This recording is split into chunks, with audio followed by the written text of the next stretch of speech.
আজকের কীর্তনের প্রারম্ভেই কয়েকটা বিষয় আমি আপনাদের জানিয়ে রাখি। আমি বাইরের কেউ না, আপনাদের ঘরের ছেলে, আপনাদের নিজেদের মানুষ। অনেকে দূর দূর থেকে এসেছেন আমাকে ভালোবাসেন বলে, আমাকে পছন্দ করেন বলে। তবে এই ভিড়ের ভিতরে সবাই যে আমাকে ভালোবাসে তা নয়। অনেকে এসেছেন আমাকে আমার ধরবে বলে। আমি তাদেরকে ওয়েলকাম করছি, আমাকে ধরবেন। না ধরলে আমি বুঝবো কি করে আমি ভুল করছি নাকি আমি ঠিক করছি। আমি যে সব ঠিক কথা বলছি এ তো নয়, হতে পারে আমি ভুল কথা বলছি। আমি যেমন যুক্তি দিয়ে ভুলভাল বলছি, তেমনি আপনারা আমাকে যুক্তি দিয়ে ঠিকটা বুঝিয়ে দেবেন, আমার ভুলটা ধরিয়ে দেবেন। এই বিশ্বজিৎ আমার আগে প্রোগ্রাম করছিল, ছেলেটা খুব ভালো ছেলে, গলাটা খুব মিষ্টি গলা, আমাকে খুব ভালোবাসে, বাবা বলে ডাকে।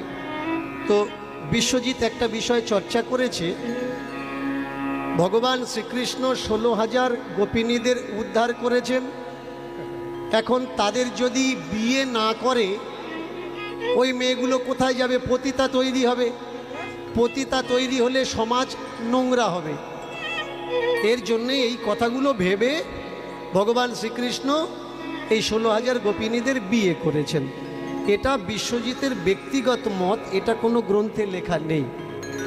এবার এই ব্যক্তিগত মতটার উপরে টিপ্পনী থাকার দরকার যে ব্যক্তিগত মতটা কি সত্যি সত্যি ঠিক, একটু যুক্তি দিয়ে বুঝে নি। মেনে চলুন কারোর বাড়ির ঘরের মেয়ে পালিয়েছে, অন্য কাউকে ভালোবেসে পালিয়েছে, পৃথিবীর সবাই ফেলে দিতে পারে, বলুন বাবা মা কি ফেলবে? বাবা মা টেনে নেয়, থানায় বিচার টিচার করে, পঞ্চায়েতে বিচার টিচার করে যে আমার মেয়ে ছোট, এখনো বয়স হয়নি। মূল কথা ছেলে পছন্দ না, থানার দোষ দিয়ে, পঞ্চায়েতের দোষ দিয়ে, বয়স কম দোষ দিয়ে পরে বিয়ে দেবো, এখন পড়াশুনো করুক, টেনে নিয়ে এসে কী করে কিছুদিন রেখে দেয় যাতে ওর মন থেকে ছেলেটার কথা ভুলে যায়। এবার মেয়েটাকে কি করে? পরে ভালো ছেলে দেখে বিয়ে দেয়, কারণ ছেলে মেয়ের ভবিষ্যৎ বাবা মা ছাড়া ভালো আর কেউ বোঝে না। এরকম কোনো দেখেছেন যে চলে গেছে বাবা মা নেয়নি? তাহলে ওই 16,000 মেয়ে যদি ফিরে আসতো, ওর বাবা মা কি নিত না? নিত। এখন প্রশ্ন এখানে যে ওরা তাহলে শরীর বিক্রি করা মানুষ হতো। একটা মেয়ে দেখান যে মেয়েটা চলে গেছে বাম্মা নেয়নি, তার শরীর বিক্রি করছে না। শরীর বিক্রি কেন করবে? ভগবান শ্রীকৃষ্ণ দাঁড়িয়ে থেকে তাদের বিয়ে করাবে। বুঝে নিতে হবে এগুলো। আজকের ভগবান শ্রীকৃষ্ণের দোহাই দিয়ে এই লীলাটা লিখে যারা লিখেছে তারা কি করতে চেয়েছে? 16,000 বউ তারা পাওয়ার জন্য এই গল্পটা লিখেছে।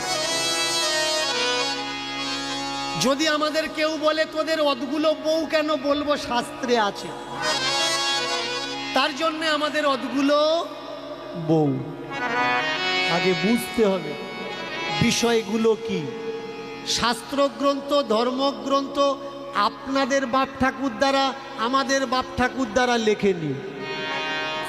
লিখেছে কারা? কাদের বাপ ঠাকুর দ্বারা? বেশ কিছু ধান্দাবাজের বাপ ঠাকুর দ্বারা লিখেছে। তারা জানে আগামী দিনে গিয়ে আমাদের ছেলে মেয়েরা খাটতে খুঁটতে পারবে না, এই করে খাবে। বাজারে বাজারে যাবে, লেবু লঙ্কা ঝোলাবে, এর কপালে ফোঁটা তার কপালে ফোঁটা দিয়ে খাবে, কারণ ওরা কাজ করতে পারবে না। তার জন্যে দলিল হিসাবে এগুলো দেওয়ার দরকার। এই সেই গ্রন্থ যে গ্রন্থগুলো আপনার কোনো কাজে আসবে না। আমাকে অনেকে বলে আমি ধর্মকে নষ্ট করছি।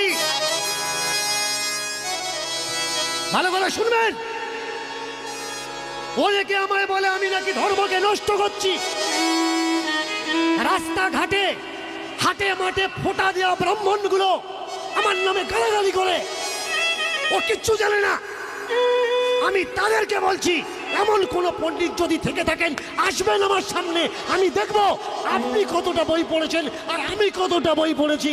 আপনি কটা বেদের মন্ত্র জানেন আর আমি কটা বেদের মন্ত্র জানি। পিছনে গালাগালি করার আগে কখনো সামনাসামনি বসতে হয় ভাই। আমি যদি অন্যায় করে ভুলভাল বলে থাকি কখনো বসো না আমার সঙ্গে। আমি কোনো অন্যায় কথা বলছি না, ধর্মগ্রন্থে লেখা আছে, সেই গ্রন্থের লেখাগুলো আমি তুলে ধরছি মাত্র। তাহলে আমাকে গালাগালি করছো কেন? ধর্মগ্রন্থকে গালাগালি করো, তাকে গালাগালি করো না যেই ধর্মগ্রন্থটা লিখেছে। বলতে পারেন শিবের বিয়ে হচ্ছে, ভালো করে শুনবেন, শিব পুরাণ থেকে আরম্ভ করে শিব বিবাহ ঘটনা ব্রহ্মবৈবর্ত পুরাণ পর্যন্ত মিলিয়ে নেবেন। শিবের বিয়ে হচ্ছে, বিয়ে পড়াচ্ছে কে? পিতামহ ব্রহ্মা। বৃন্দাবনে রাধা কৃষ্ণকে বিয়ে দিয়েছে।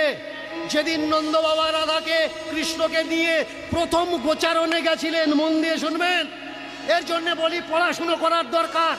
যেদিন প্রথম দিন যায় সেই দিনই রাধা কৃষ্ণের বিয়ে হয়েছে। বিয়ে পড়িয়েছে কে? পিতামহ ব্রহ্মা। তাহলে পিতামহ ব্রহ্মা পার্বতীকে মহাদেবের সঙ্গে বিয়ে পড়াতে গিয়ে পার্বতীর মুখের দিকে তাকিয়ে তার শক্তি বেরিয়ে যাচ্ছে। এক কথায় যাকে বলে ধ্বজভঙ্গ রুগী। এবার বলুন, যদি কোনো ব্রাহ্মণ বিয়ে পড়াতে এসে তার বীর্য পতন হয়, পবিত্র থাকলো তো? সে কি ব্রাহ্মণ? কোনের মুখ দেখে যার শক্তি স্খলন হয়। এখন আপনারা বলবেন আপনি পিতামহ ব্রহ্মাকে অপমান করছে। না ভাই, পিতামহ ব্রহ্মা যে পুরুষহীনতার রুগী আমি তুলে ধরছি মাত্র, ধর্মগ্রন্থে লেখা আছে, এটা আমার কথা নয়। আগে বুঝতে হবে যে এই ধর্মগ্রন্থগুলো কারা লিখেছে। এই অশ্লীল মন্তব্য, এই নোংরা নোংরা গল্পগুলো বইয়ের ভিতরে কেন থাকবে? কেন ধর্মগ্রন্থ আপনি আমি আমরা আমাদের ছেলে মেয়েদের সামনে পাঠ করে শোনাতে পারবো না? মেনে চলুন, আপনার পাশের বাড়ির কোনো মেয়ে তার মামাতো ভাইয়ের সঙ্গে বিয়ে করেছে বা পিস্তো ভাইয়ের সঙ্গে বিয়ে করেছে, আপনার সমাজ মেনে নেবে না? বলুন, মেনে নেবেন? যদি কোনো মেয়ে তার পিস্তো ভাইয়ের সঙ্গে বা মামাতো ভাইয়ের সঙ্গে বিয়ে করে, মেনে নেবেন না। তাহলে ভগবান শ্রীকৃষ্ণ অর্জুনের কে হয়? অর্জুন ভগবান শ্রীকৃষ্ণের কে হয়? মামাতো পিস্ততো ভাই বোন। তাহলে সুভদ্রাকে বিয়ে করে কোনাক কেলে?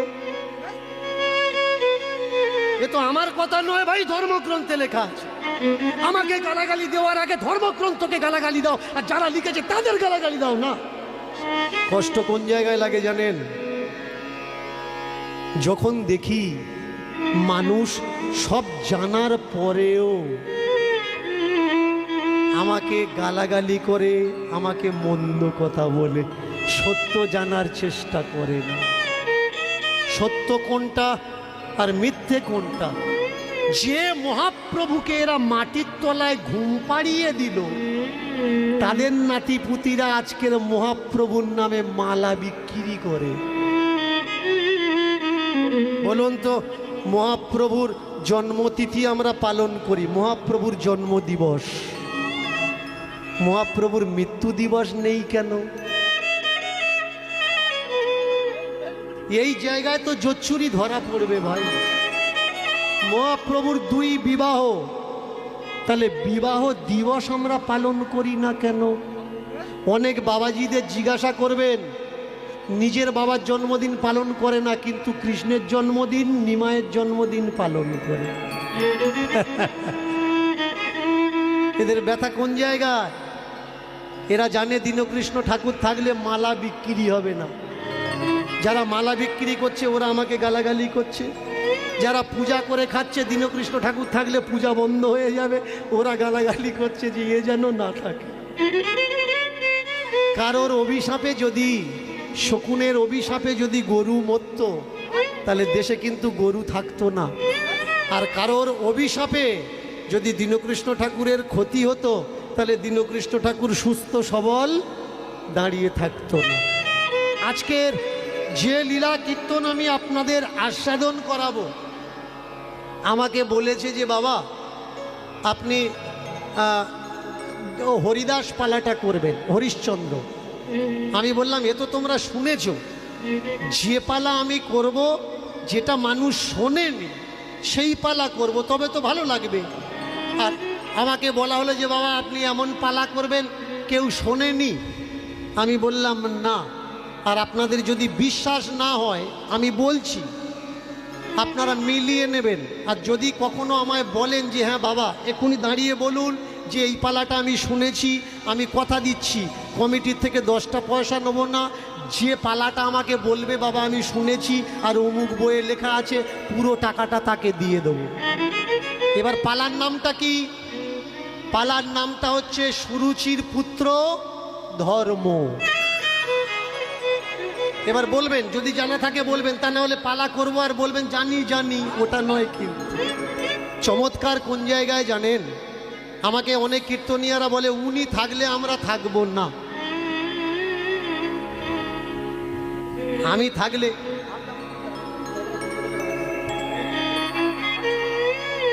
কেন আমি থাকলে ওরা থাকবে না? ওরা আমার পিছনে বলছে দীনকৃষ্ণ ঠাকুর ভুল বলছে। ওদের কর্তব্য কি? যেখানে আমি থাকবো সেইখানে ওদের থেকে তো মানুষকে বোঝানো যে এই ভুল বলেছে। তাহলে থাকার দরকার নাকি না থাকার দরকার, আগে বুঝতে হবে পয়েন্ট। আমার সঙ্গে বসবে না বসো না, কিন্তু আমি যেখানে কীর্তন করছি এসো, তবে তো বুঝবো কে কটা বই পড়ে রেখে। অনেকে আমায় বলে আরে কথায় কথায় অহংকার করে। কেন ভাই করব না?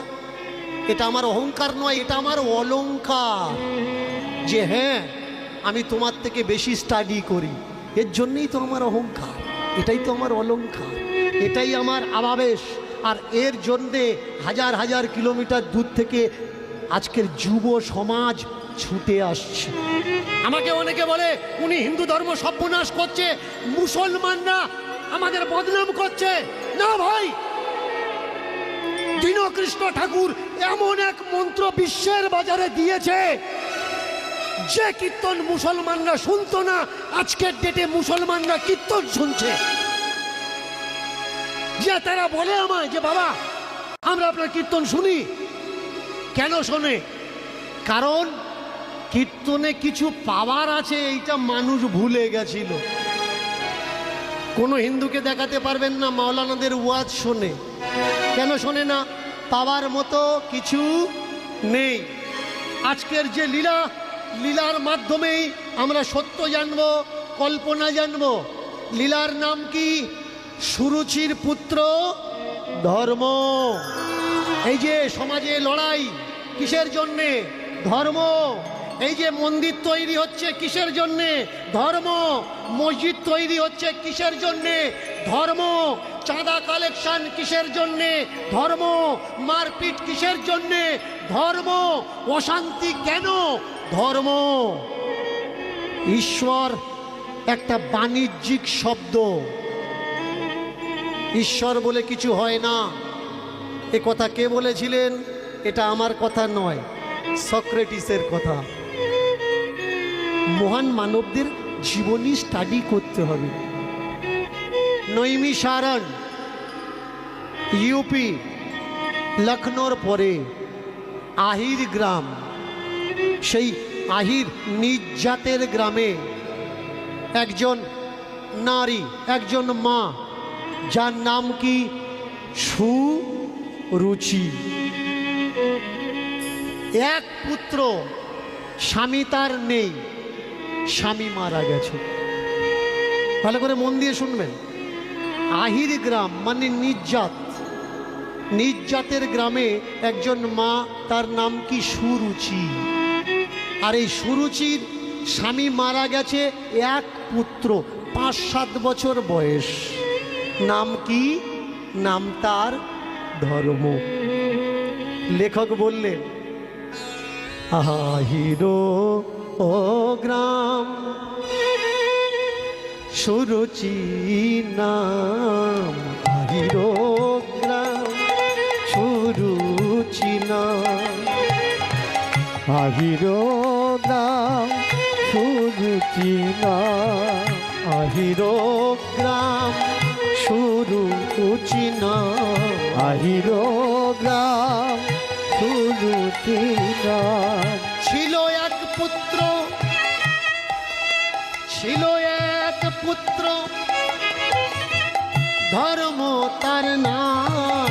ছিল এক পুত্র, ধর্ম তারি নাম। ছিল এক পুত্র, ধর্ম তার নাম। ছিল এক পুত্র, ধর্ম তার নাম। ছোট্ট ছেলে খেলা করে সম বয় বালকের সাথে, জানে না ধর্ম, জানে না কর্ম, জানে না আচার, জানে না বিচার, জানে না নিষ্ঠা, জানে না ভক্তি, নেই তার ভিতরে কোনো সাধন শক্তি। ভাবাবেগে মা তার নাম রেখেছে ধর্ম। আজ না হোক একদিন বড় হয়ে ছেলে করবে ধর্ম, এই আশা নিয়ে মায়ে তার অহরহ নিশি করে পরিশ্রম। ছেলে মানুষ করবে, মানুষ ছেলে মানুষ করবে, মানুষ করবে, ছেলে মানুষ করবে, মানুষ করবে, মানুষ করবে, মানুষ করবে। আমার ধর্ম বড় ধার্মিক হবে, মানুষ করবে, মানুষ করবে, বড় মানুষ হবে, মানুষ করবে, মানুষ করবে। আমার ধর্ম বড় ধার্মিক হবে, মানুষ করবে, মানুষ, ধর্ম বড় ধার্মিক হবে, মানুষ করবে, মানুষ করবে। আমার ধর্ম বড় ধার্মিক হবে, মানুষ করবে, মানুষ, ধার্মিক হবে, মানুষ করবে, মানুষ করবে। ধর্ম বড় ধার্মিক হবে, মানুষ করবে, মানুষ করবে। ধর্ম বড় মানুষ হবে, মানুষ করবে, মানুষ করবে। এই আশা ভরসা নিয়ে ছোট্ট বাচ্চাকে খেটে খুঁটে লালন পালন করে, কিন্তু 5-7 বছরের ছেলেটা এমন এমন আজব আজব প্রশ্ন করে, সেই প্রশ্নের উত্তর সহজ সরল মায়ের কাছে নেই। আজকের সকাল থেকে যাদের সঙ্গে খেলা করছিল, তারা 7 বছরের ধর্মকে বলেছে, ও ধর্ম বেড়াতে যাবি?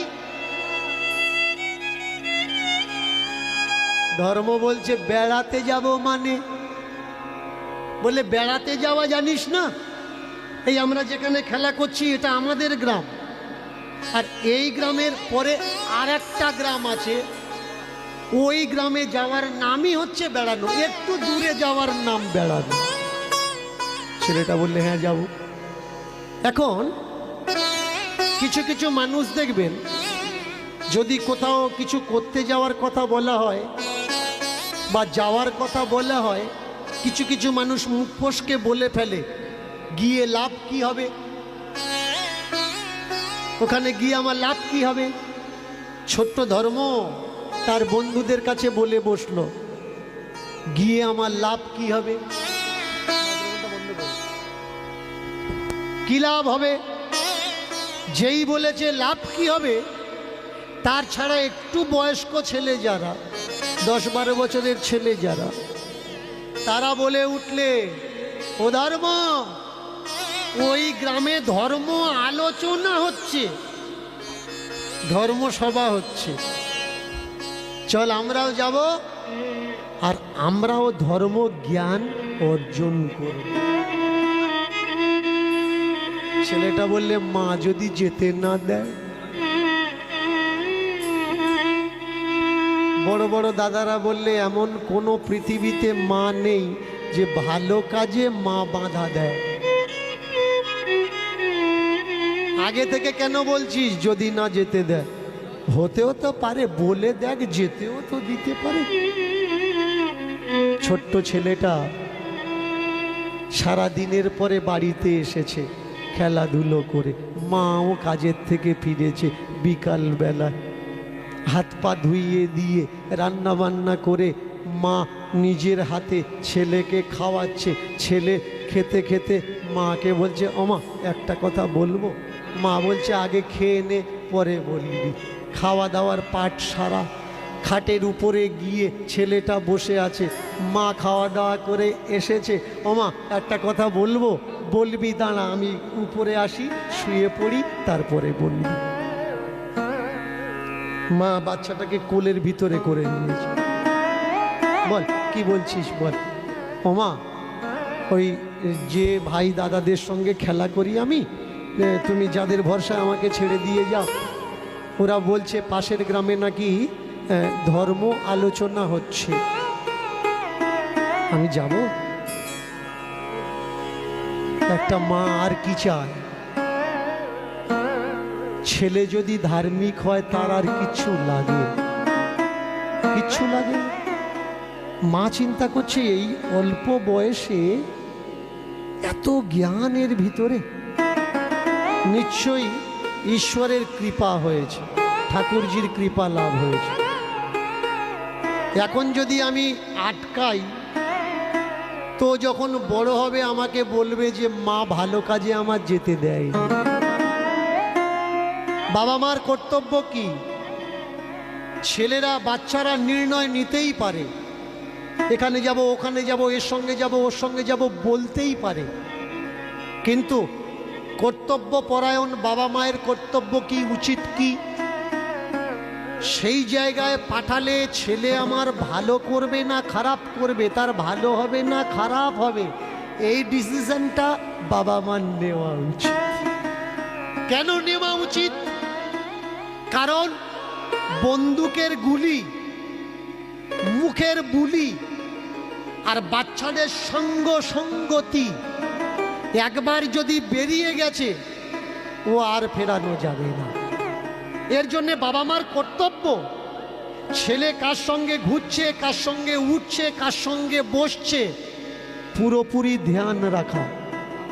তা না হলে ছোট্ট শিশু নরম কাদার মতো হয়, ওই সময় তুমি তাকে গড়তে পারবে, কিন্তু ও যখন বড় হয়ে শক্ত লোহার মতো হয়ে যাবে, প্রেসার দিয়েও আর তাকে গড়তে পারবে না। ছোট্ট যখন আছে তখন সে রাসের ভয় করবে, মারের ভয় করবে, কিন্তু বড় হয়ে গেলে ও আর মারের ভয় করবে না। মারবে মারো, আমার যা ইচ্ছা আমি তাই করব, তুমি আমার কিচ্ছু করতে পারবে না। মা নির্ণয় নিল আমার ছোট্ট ছেলেটা কালকে যাক, ধর্ম করতে যা, যা বাবা যা, তবে বেলা থাকতে থাকতে ফিরে আসবি। কথা আমরা বলি, কথা আমরা শুনি, কিন্তু যতক্ষণ কথার অর্থ আর তাৎপর্য না বুঝতে পারবো ততক্ষণ পর্যন্ত আমাদের চৈতন্য ভাবোদয় হবে না। বললে বেলা থাকতে থাকতে ফিরবি, বেলা থাকতে থাকতে মানে সময় থাকতে থাকতে, সময় থাকতে থাকতে মানে আমরা অন্যায় করতে পারি, ভুল যে কোনো মানুষের দ্বারাই হয়, অন্যায় যে কোনো মানুষের দ্বারাই হয়, কিন্তু সেই অন্যায়কে শুধরে আমাদের তখন নিতে হয় বিছানাতে শুয়ে পড়ার আগে। তুমি যখন চলাফেরা করছো, স্ট্রং আসছো, তখন তোমাকে শুধরে যেতে হবে। বিছানায় পড়ে গেছো, শোধরাচ্ছ, ওতে লাভ নেই। সময় থাকতে থাকতে, বেলা থাকতে থাকতে চলে এসো, তাহলে তোমার সাতকুল মাপ আছে। আর বেলা থাকতে থাকতে যদি না ফেরো কি হবে? তোমার সময়ের অপব্যয়, অপচয় তোমার বাবা মার চিন্তার কারণ তুমি হয়ে দাঁড়াবে। তেমনি আমাদের কারোর উচিত না, যে পরম পিতার আদেশে আমরা এখানে এসছি, আমাদের যেন ফিরতে দেরি না হয়। দেরি হলে আমরা তার চিন্তার কারণ হয়ে দাঁড়াবো। মা ছেলেটাকে বললে যা বাবা, কিন্তু তুই ছাড়া আমার আর কেউ নেই, নিজের খেয়াল রাখবি, সময় মতো ফিরে আসবি। মা সকালে কাজে যাচ্ছে, ছেলেটার কোড়ে আঙুলে কামড়ে দিয়ে ছেলেটার দিকে চতুর্দিকে ঘুরে, মায়ের মনের যে ভাব হয় আর কি, এই করলে ছেলের কোনো বিপদ হবে না, সেই মায়ের কাজকর্ম করে ছেলেকে পাঠিয়ে দিবে, বাবা তুই যা। আর বন্ধুদের ডেকে বলছে, এই তোরা বড় কিন্তু আমার ছেলেটা ছোট্ট, এর খেয়াল রাখবি। আহা, ছেলেটা বন্ধুদের সঙ্গে চলেছে, যেতে যেতে নানান প্রশ্ন করছে, আরে ধর্ম মানে কি রে? আমরা যে ধর্ম করতে যাচ্ছি, ধর্ম মানে কি? ডেফিনেশন অফ দ্য ধর্ম। আমরা অনেকেই জানি না ধর্মের ডেফিনেশন কি, শুধু বলে আমরা শুনি মাত্র। কি ধর্ম? ধর্ম মানে মালা পরা নয়।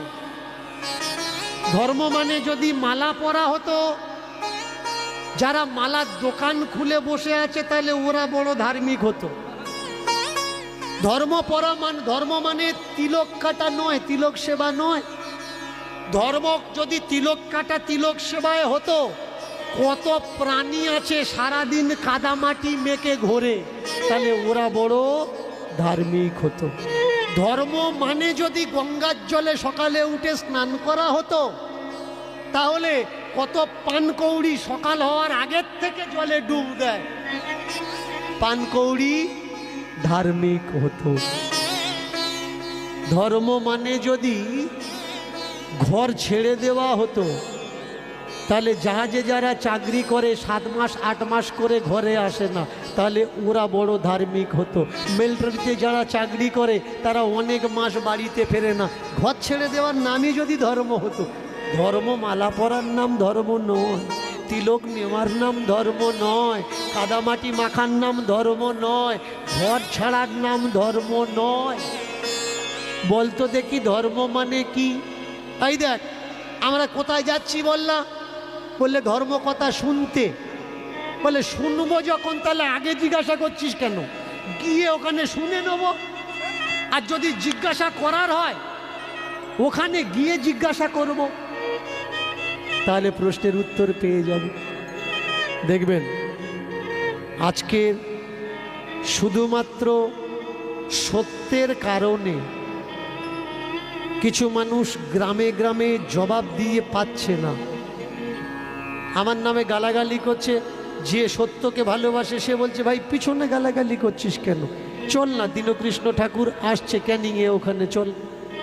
যা প্রশ্ন গিয়ে সামনে বলবি, টেনে নিয়ে আসে। কিন্তু সবাই কি সত্য জানতে চায়? জানতে চায় না। আপনার ব্যথা যে কেউ টিপুক বা না টিপুক, যদি ডাক্তার টিপে ধরেছে জানবেন আপনার রোগ ধরা পড়বে। গ্রামের লোক টিপলে ধরা পড়বে না। এর জন্য ব্যথাকে কখনো গ্রামের লোক দিয়ে টেপানো উচিত না। ডাক্তারখানায় যাবেন, ডাক্তার টিপে ধরে যদি খুঁজে পায় এইটা ব্যথা, ডাক্তার অ্যানালাইসিস করে বলে দেবে এর ব্যথার কারণটা কি। এর জন্য যদি আমার কথায় কারোর মনে ব্যথা হয় তো আমাকে দিয়ে টেপাও না, আমার সামনে বসো, দেখবে ব্যথা থাকবে না, তোমার ব্যথা সেরে যাবে আমার অ্যানালাইসিসের জন্য। ধর্মকে জানবি যখন, আমাদের প্রশ্ন করছিস কেন? চল যেখানে যাচ্ছি সেখানে গিয়ে ধর্মকে জানবি, ধর্ম নিয়ে প্রশ্ন করবি। চমৎকার। এক বড় ছেলে বলে, ওসব বাজে কথা বাদ দে। ধর্মপথে যেতে গেলে বাজে জিনিস শুনতে নেই। ভালো করে শুনবেন। আপনি যদি নিজেকে ধার্মিক বলে মনে করেন, চলে যাবেন মায়াপুর, নবদ্বীপ, ইস্কন মন্দির, দেখবেন 3 বান্দরের প্রতিমূর্তি রাখা। বান্দর বান্দর, একটা বান্দর কানে হাত দিয়ে আছে, একটা বান্দর চোখে, একটা বান্দর মুখে। কেন? না খারাপ শুনবো, না খারাপ দেখবো, না খারাপ বলবো। তার মানে এই পর্যন্ত আসলে এই 3টে নিয়ম মাস্ট পালন করা লাগবে। কাউকে বলা লাগবে না, নিজেকে দিয়ে নিজে বিচার করবেন। সত্যি আমি কারোর খারাপ শুনি না তো? সত্যি আমি কারোর খারাপ বলি না তো? সত্যি আমি কারোর খারাপ দেখি না তো? ধর্ম বড় সূক্ষ্ম জিনিস। যাহা চোখে দেখা যায় না, শুধু অনুভব অনুভূতিতে আর ব্যবহারে প্রকাশ পায়, তাহাই ধর্ম। আর যার ভিতরে প্রকাশ পায় সে হচ্ছে ধার্মিক। ধার্মিক হতে গেলে মালা লাগে না। ধার্মিক হতে গেলে গেরুয়া বসন সংসার ত্যাগী হওয়া লাগে না। ধার্মিক যে কেউ হতে পারে, সংসারে থেকেও হতে পারে। আমি বলেছি মালা পরা কোনো প্রয়োজন নেই। কিছু মানুষ, মালাধারী মানুষ আমায় বলেছে উনি মালার অপমান করছে। না, আমি অপমান করছি না। আমি বলেছি মানুষ হতে গেলে মালার প্রয়োজন নেই। কেন কথাটা বলেছি? কিছু মানুষ সমাজে বলে বেড়াচ্ছে মালা পরলে সাপে কামড়াবে না, মালা পরলে বাজ পড়বে না, মালা পরলে বিপদ আপদ হবে না, গাড়ি অ্যাক্সিডেন্ট হবে না। সেই জায়গায় আমি বলতে চেয়েছি এরা মিথ্যে কথা বলছে। যার অ্যাক্সিডেন্ট হবে তার মালা থাকলেও হবে, না থাকলেও হবে। কোনো একটা কীর্তনীয় সে নাকি বলেছে মালা গলায় থাকলে তার নাকি কুমিরে খাবে না।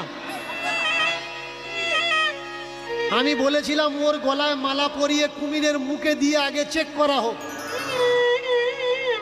যদি না খায় তা না হলে আপনি ওর কথা শুনবেন, শুনে সুন্দরবনে মিন ধরতে যাবেন, আপনার ভরসা আছে কুমিরে খাবে না, আর পিছন থেকে যদি গাপ করে ধরে। এর জন্যে ও যে কথাটা বলছে তাকে প্রুফ দেওয়ার দরকার। এইসব কথাগুলো শোনা উচিত না। যদি শুনেছেন ভালো হয়েছে, এক কান থেকে শুনেছেন আর এক কান থেকে বের করে দিন। মালা নিলে কুমিরে খাবে না, এতে কোনো বাস্তবতা নেই। চমৎকার বিষয়। ছেলেগুলো যাচ্ছে, একটা বড় ছেলে সে বলে উঠলে কেউ না কেউ তো আছে এই সৃষ্টিতে, কেউ না কেউ তো আছে, যাকে বলা হয় দ্বিতীয় জন। আমি প্রথম, সে দ্বিতীয়, যাকে আমি দেখতে পাচ্ছি না, কিন্তু কেউ না কেউ অবশ্যই আছে। চমৎকার। তার উদ্দেশ্য করে ছেলেটা বলে উঠলে हम तुमसे ये उम्मीद रखते